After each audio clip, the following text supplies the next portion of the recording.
Know anything? Can you tell us a little bit about what will happen to normal Norma? I can't tell you too much, but only that she gets a little wild, a little wilder. Maybe a new love interest, I hear? Maybe. Picture this. A beautiful blonde actress at the height of her fame meets a married music producer on a sailboat in the Bahamas. What starts as an innocent encounter becomes a secret 5-year relationship that shocked Hollywood when it finally came to light. But the real scandal wasn't their interracial marriage in 1974. It was what Quincy Jones was hiding behind closed doors for 15 years that would break Peggy Lipton's heart and change their family forever. This is the untold story of Peggy Lipton and Quincy Jones.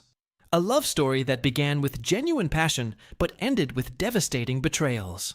By the time you reach the end of this video, you'll understand why their marriage looked perfect from the outside but was crumbling from within, and how one shocking confession in 2018 revealed the painful truth that Peggy had kept secret for decades.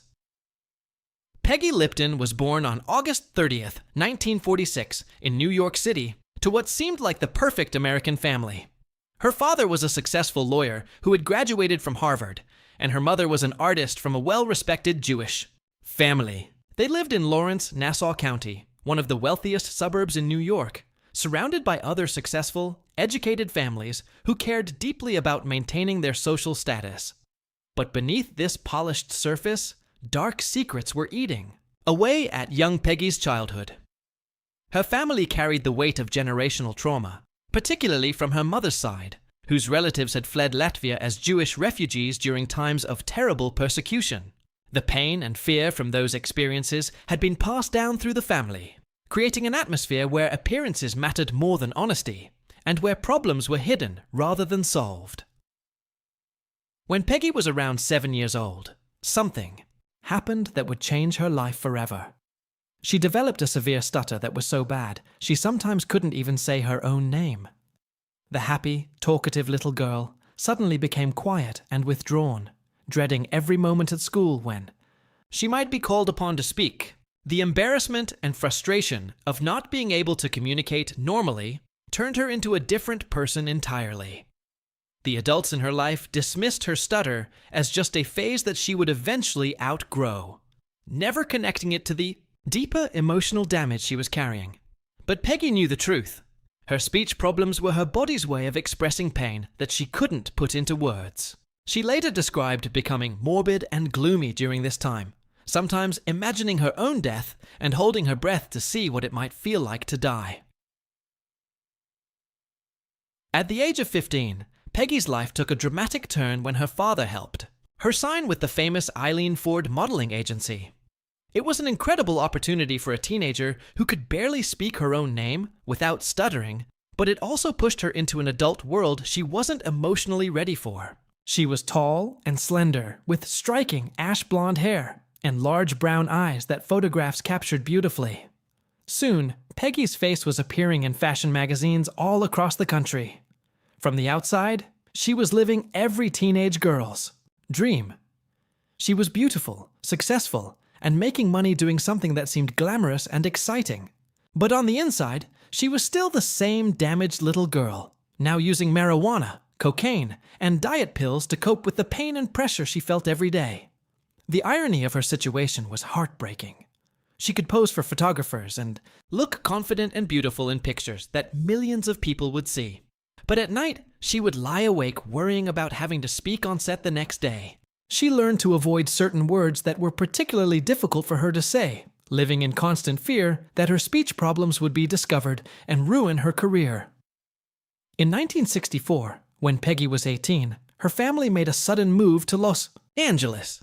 This change would transform her life in ways she never expected.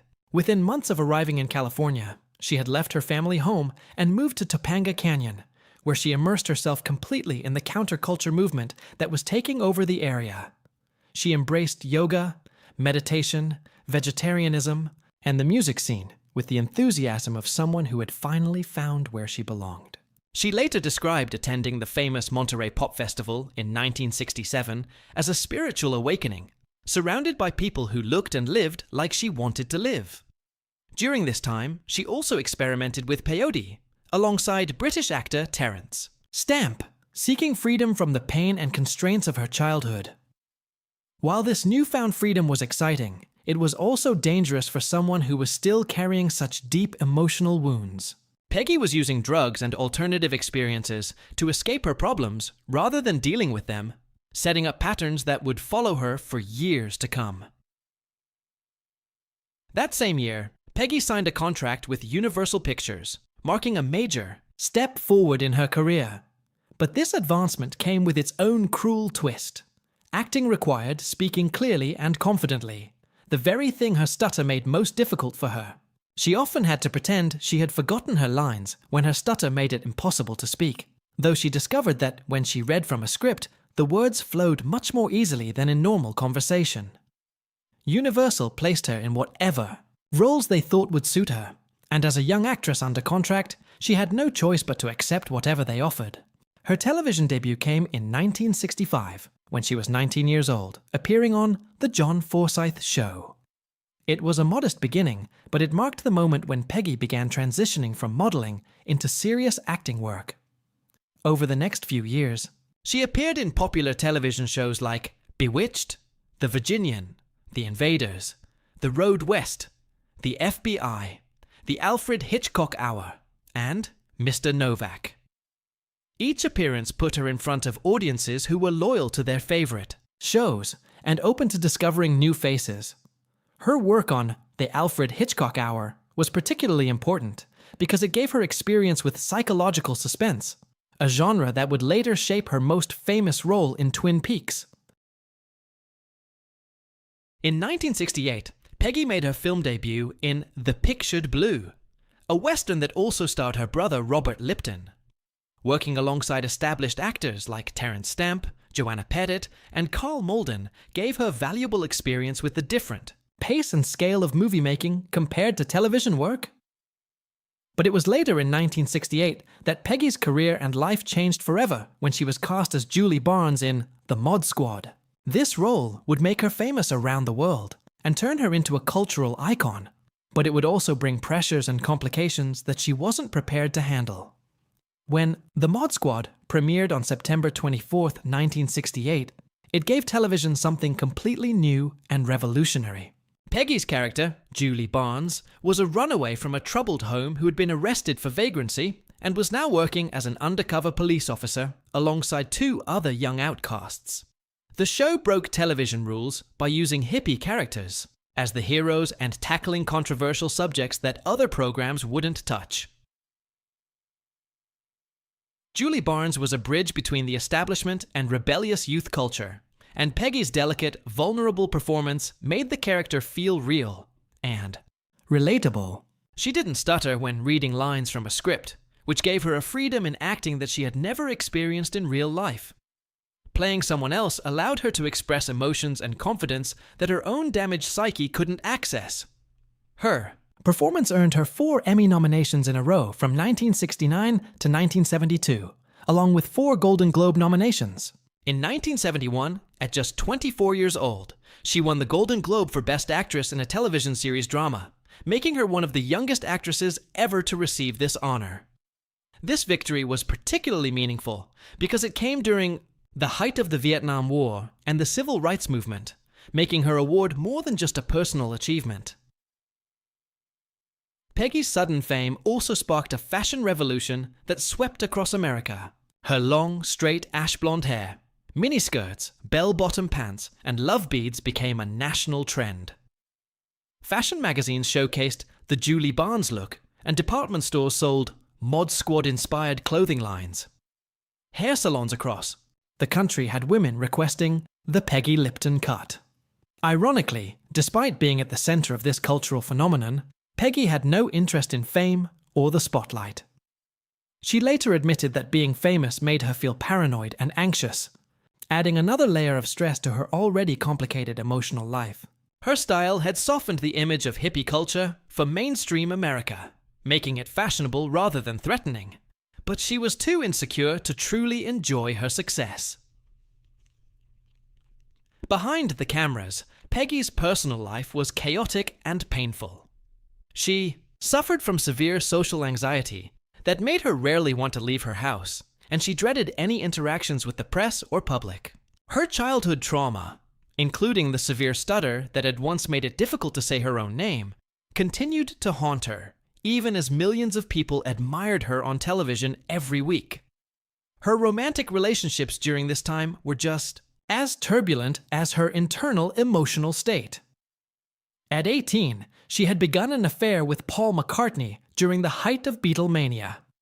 In 1968, she had a brief romance with Elvis Presley, though she later claimed he was struggling with impotence, at the time due to his drug use. She also had relationships with actors like Terence Stamp, Keith Moon of The Who, and record producer Lou Adler.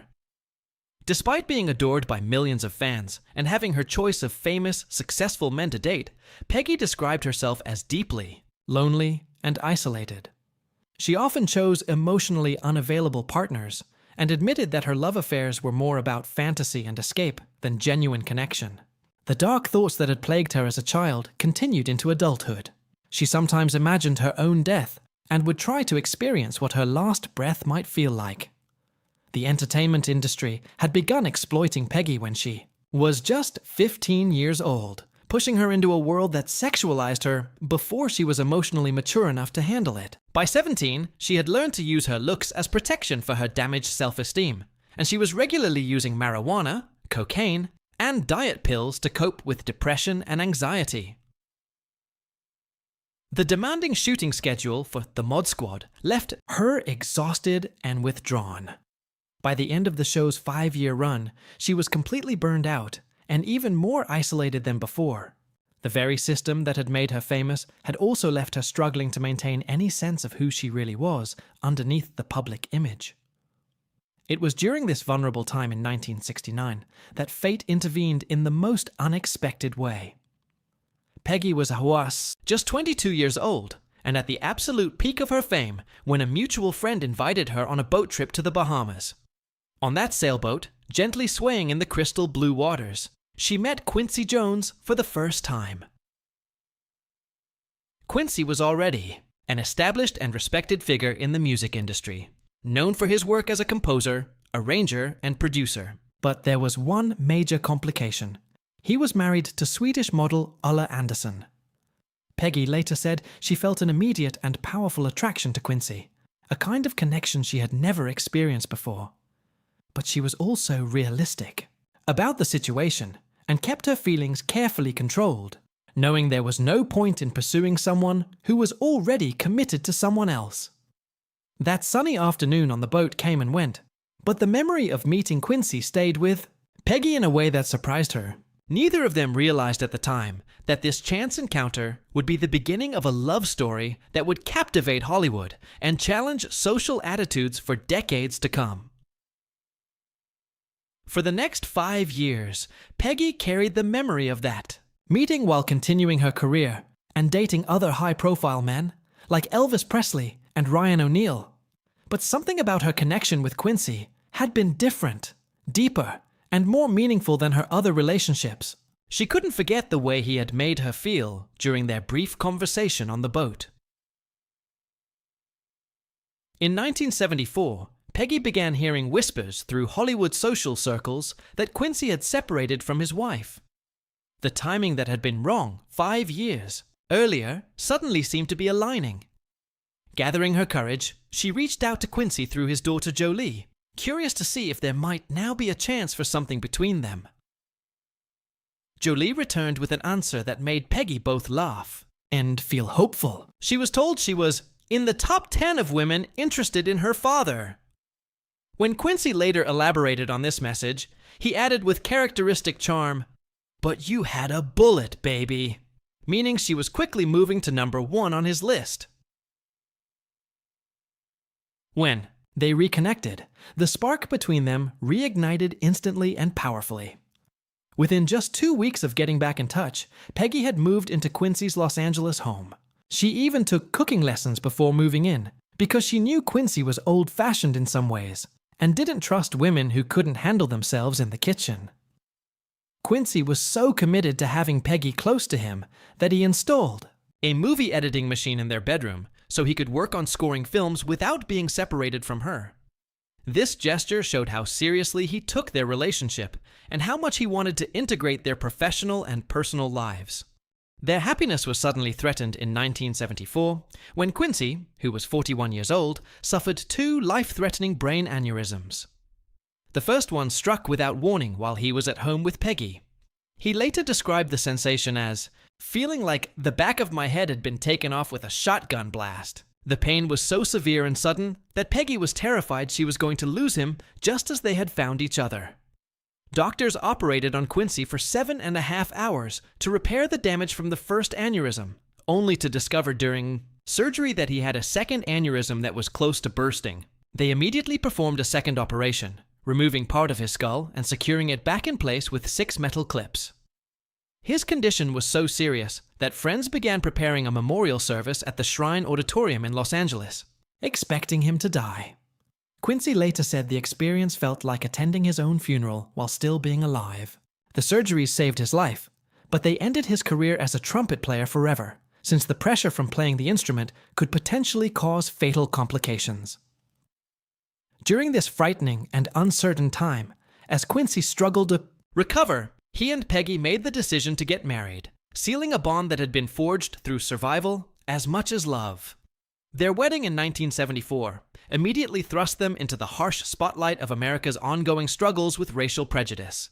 Peggy wrote in her autobiography years later that dealing with racism became a part of their daily lives in ways she had never anticipated. Police officers would frequently pull them over when they were driving together, assuming that Peggy, a blonde white woman, must be a prostitute being forced to ride in a black man's car. These humiliating encounters happened so often that they came to expect them as part of their routine. The prejudice they faced was painful enough when it came from strangers, but it cut much deeper when it came from Peggy's own family. Her mother openly told her that she couldn't imagine her daughter with a black man or raising mixed-race children. The comments were so hurtful that Peggy eventually gave her mother an ultimatum: accept the relationship or lose her daughter forever. This threat stopped the open opposition from her family, but the emotional damage lingered for years. Peggy's mother had once told her she had imagined her daughter ending up with a white Prince Charming or a great Jewish king, making it clear that Quincy, no matter how successful or talented, would never be what she had wanted for her daughter. In March 1976, Peggy and Quincy welcomed their first daughter, Kidada. 2 years later, in February 1978, their second daughter, Rashida, was born. Having biracial children in the 1970s added another complicated layer to the social challenges there. Family-faced, mixed-race children at that time often dealt with identity confusion, prejudice from both black and white communities, and difficulty finding their place in a society that preferred clear racial categories. Kidada eventually left her predominantly white private school to attend a public high school where most students were black, finding that she felt more comfortable and accepted there. Rashida had a different experience, first encountering serious racial tension when she attended Harvard University during the height of identity politics discussions in the 1990s. Both daughters would go on to have successful careers in entertainment, with Rashida becoming famous for her roles in Parks and Recreation and films like The Social Network, while Kidada appeared in music videos and had a well-publicized relationship with rapper Tupac Shakur. Their early experiences dealing with racial prejudice helped shape their commitment to multicultural causes and diversity advocacy throughout their adult lives. When The Mod Squad ended its run in 1973, Peggy was just 27 years old. And at what should have been the peak of her acting career, she had won a Golden Globe, earned 4 Emmy nominations, and could have easily secured leading roles in films and television shows for decades to come. Instead, she made the shocking decision to step away from acting completely to focus on raising her daughters. Peggy later explained that she felt completely burned out after 5 years of constant work on the Mod Squad and had grown increasingly withdrawn and insecure from all the attention and pressure of fame. Her break from Hollywood lasted 15 years, with only one exception: a brief return in 1979 for the television movie The Return of the Mod Squad. By the time she made this decision, Kidada was 2 years old and Rashida was just born, and Peggy was determined to be fully present for them during their childhood years. She later admitted that when Twin Peaks came along in 1990, she didn't even remember how to contact agents or managers to put herself forward for roles because she had been away from the business for so long. Her choice to turn down other offers during those years likely cost her millions of dollars in potential earnings, but it clearly showed where her priorities lay. Rashida would later describe her mother as the most unconditionally loving person, and credited Peggy with being a constant source of support at auditions and throughout her own career development. While Peggy was focused on family life, Quincy's career reached incredible new heights. He produced Michael Jackson's Off the Wall in 1979, and later the record-breaking Thriller album in 1982, establishing himself as one of the most successful producers in music history. The success brought fame, fortune, and unfortunately, temptations that would eventually destroy their marriage. For years, Peggy and Quincy seemed like the perfect Hollywood couple. They appeared happy and united at public events, and their interracial marriage had become a symbol of progress and love conquering prejudice. But by the mid-1980s, their relationship was quietly falling apart behind closed doors. Quincy later admitted that he was dealing with 7 of the top 10 most stressful life events simultaneously during this period. His demanding work schedule in the music industry left him emotionally and physically drained, and his mother's declining health added additional pressure at home. Peggy, who had sacrificed her career at its peak to focus on their family, was also feeling the weight of isolation and unfulfilled ambitions. Their beautiful Bel Air home, which had once been filled with laughter and music, gradually became a place of tension, filled with arguments and growing emotional distance between them. By 1986, after 12 years of marriage, they made the difficult decision to separate. Their daughters, Kidada and Rashida, were only 12 and 10 years old at the time, making the situation even more heartbreaking for everyone involved. To the public, the news of their separation came as a complete shock because they had always appeared so deeply in love and committed to each other. In reality, people close to them knew that they had been drifting apart for several years as their individual pressures and challenges grew more overwhelming. During their 3-year separation, Peggy focused on raising their daughters, while Quincy continued his incredibly demanding work schedule. The arrangement put enormous stress on both parents and created confusion and sadness for Kidada and Rashida, who couldn't understand why their seemingly perfect family was falling apart. On October 10th, 1989, Peggy officially filed for divorce in Los Angeles, citing irreconcilable differences as the reason for ending their marriage. She requested joint custody of their daughters and financial support, bringing a legal conclusion to a relationship that had begun 20 years earlier when they met on a friend's boat in the Bahamas. The divorce was finalized in 1990, officially closing the chapter on one of Hollywood's most famous and groundbreaking interracial marriages. Behind the legal terminology lay years of accumulated pain, career pressures, and betrayals that had slowly eroded the foundation of their love. One of the most devastating betrayals wouldn't be revealed until decades later. In a shocking 2018 interview when he was 84 years old, Quincy made an admission that stunned everyone who heard it. He casually revealed that he had maintained relationships with 22 different girlfriends around the world during his marriage to Peggy. He named cities from Cape Town to Shanghai, where these women lived, and claimed that all of the women knew about each other and about his marriage. Even more disturbing, he mentioned that his daughters had to set age limits for the women he dated because some of his girlfriends were actually younger than Kidada and Rashida. This confession made it painfully clear that Peggy had endured far more betrayal and humiliation during their marriage than the public had ever known. For 15 years, she had kept these secrets while trying to maintain their family and protect their daughters from knowing the full extent of their father's infidelity.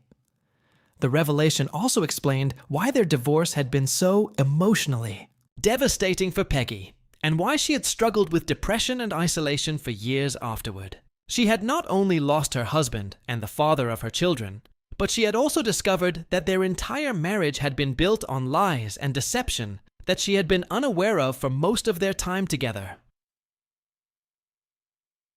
The impact of their parents. Divorce left lasting effects on both Kidada and Rashida. After the split in 1990, 16-year-old Kidada chose to live primarily with Quincy, while 14-year-old Rashida stayed with Peggy. This arrangement meant that the sisters grew up in different environments during their crucial teenage years, each shaped by their respective parents' approach to dealing with the aftermath of the failed marriage. Rashida later said that while the divorce was difficult for both girls, their parents' continued closeness helped make the transition easier than it might have been otherwise. Even so, holidays, birthdays, and family celebrations became complicated logistics rather than simple joyful gatherings, and the division of their family home left emotional scars that both daughters carried into adulthood. Despite all the pain and betrayal, Peggy and Quincy managed to maintain a respectful relationship focused on co-parenting their daughters. They worked together on family matters and continued to show up for important events in Kidada and Rashida's lives, presenting a united front even though their marriage had ended. In 2005, Peggy published her memoir, Breathing Out, which ran 310 pages and was co-written with David and Coco Dalton. The book stripped away the soft, glamorous image that people thought they knew and revealed the raw truth about her life behind the scenes. She wrote openly about her relationships with Paul McCartney and Elvis Presley, her experiences with sexual abuse during childhood, her struggles with drug use, and an abortion she had undergone. She also detailed the painful racism she and Quincy had faced during their marriage, including her own mother's difficulty accepting their relationship. The book's unflinching honesty made it a bestseller and gave readers a completely different understanding of what Hollywood had really been like during the 1960s and 1970s. In 2004, at the age of 58, Peggy received devastating news. She had been diagnosed with colon cancer.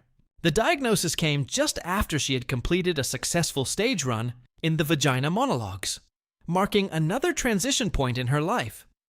Her treatment likely included surgery, chemotherapy, and radiation, stretching over several months, and requiring tremendous physical and emotional strength.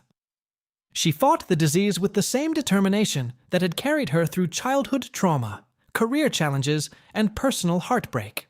Her victory over cancer was something she called her most recent triumph in her memoir, and her daughter Rashida said the experience brought their family closer together than they had been in years.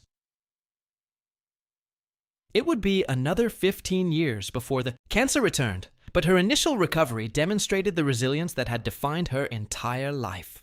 Even facing a potentially fatal illness, Peggy found ways to maintain hope and continue moving forward. When Peggy returned to acting after her 15-year hiatus, she proved that her talent had only deepened with age and experience. Her role as Norma Jennings in Twin Peaks became beloved by fans around the world and showed a different side of her acting abilities. The character was warm, nurturing, and grounded, very different from the troubled Julie Barnes who had made her famous decades earlier. Her performance in Twin Peaks earned critical praise and introduced her to a new generation of viewers who had never seen the Mod Squad. For many people, Norma Jennings became their primary association with Peggy Lipton, replacing her earlier image as a counterculture icon with that of a caring small-town restaurant owner. Throughout the 1990s and 2000s, Peggy continued working in television, appearing in shows like Crash and Popular. She also had the special experience of working alongside her daughter Rashida in Angie Tribeca, where she played Rashida's character's mother, bringing their real-life relationship onto the screen. On May 11, 2019, Peggy Lipton died at her home at the age of 72, surrounded by Kidada, Rashida, and several nieces. Her daughters said she passed peacefully and called her their beacon of light. The colon cancer she had once successfully beaten 15 years earlier had returned and spread throughout her body. News of her death brought an immediate outpouring of tributes from across Hollywood, from former co-stars and friends who had known her throughout her 5-decade career. For many people, her passing marked not just the loss of a beloved actress, but the closing of an entire chapter in the story of American entertainment and social progress. Even Quincy Jones, despite all the complications of their relationship, called their love eternal when she died. Their story remained one of Hollywood's most complex and fascinating relationships, a genuine love story that had been damaged by betrayal, but had ultimately produced 2 successful daughters and left a lasting impact on American culture. Peggy Lipton's life was a testament to the possibility of surviving trauma, finding success despite personal struggles, and maintaining dignity in the face of public scrutiny and private betrayal. Her hidden pain and public grace created a legacy that continues to inspire people who face their own challenges with relationships, career pressures, and personal identity. The truth behind her marriage to Quincy Jones reveals the complicated reality that often exists behind glamorous public images. Their love was real, but so was the pain, the sacrifice, and the ultimate betrayal that ended their relationship. Understanding this complete picture helps us appreciate not just their individual achievements, but the human cost of fame, success, and trying to maintain love in an industry that often destroys personal relationships. If this story of love, betrayal, and resilience moved you, please hit that like button and share this video with someone who appreciates learning the real stories behind Hollywood's most famous couples. Subscribe to our channel for more deep dives into the hidden truths behind the celebrities we think we know. Because sometimes the most important stories are the ones that happen when the cameras stop rolling. And real life begins.